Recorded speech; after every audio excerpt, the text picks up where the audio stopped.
সন্দীপ কি দেখেন? ভাই এই খবর দেখছিলাম একটু বসে, বুঝছেন? কি খবর? এ আর বলেন না, এই যে নাসিরুদ্দিন পাটোয়ারি সে নাকি ওই মির্জা আব্বাস ভাইরে কি বলছে তাই নিয়ে খুব তোড়পাড়, ফেসবুক খুব। পাটোয়ারি এখন খুলনায় না শুনলাম? খুলনা, কালকে খুলনায় ছিল, তারপরে আজকে আবার ফেসবুকে দেয় ঢাকায়। কখন খুলনায় কখন ঢাকায় বোঝা যাচ্ছে না। এরা নেতা মানুষ না, এরা ইচ্ছা মতো ঘোরাফেরা করে, সেই ব্যাপারটা আলাদা। এই সঙ্গে তো আমাদের তুলনা চলবে না। না সেটাই তো। এক নাগারে আমরা খুলনা খাই। কি কইছে না কইছে, বেশি কথা কইছে নাকি তাই নিয়ে খুব তোড়পাড়। ফেসবুক কোনো চালানোর মতো নেই। হ্যাঁ রে আল্লাহ, কয় কি?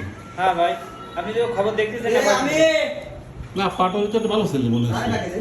কি করতেছি আবার? আবার কি করলো রে কেটা? পাটোয়ারি? পাটোয়ারি তো ভালো, কিন্তু মির্জা আব্বাস সাহেবও তো ভালো, কিন্তু কে? দুইজনই ভালো।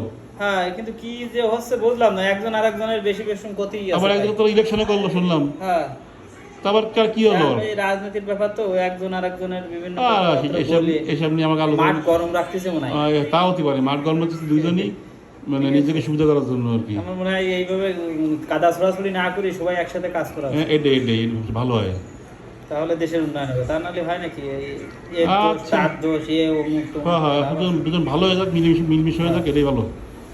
আচ্ছা ঠিক আছে সন্দীপ। ঠিক আছে।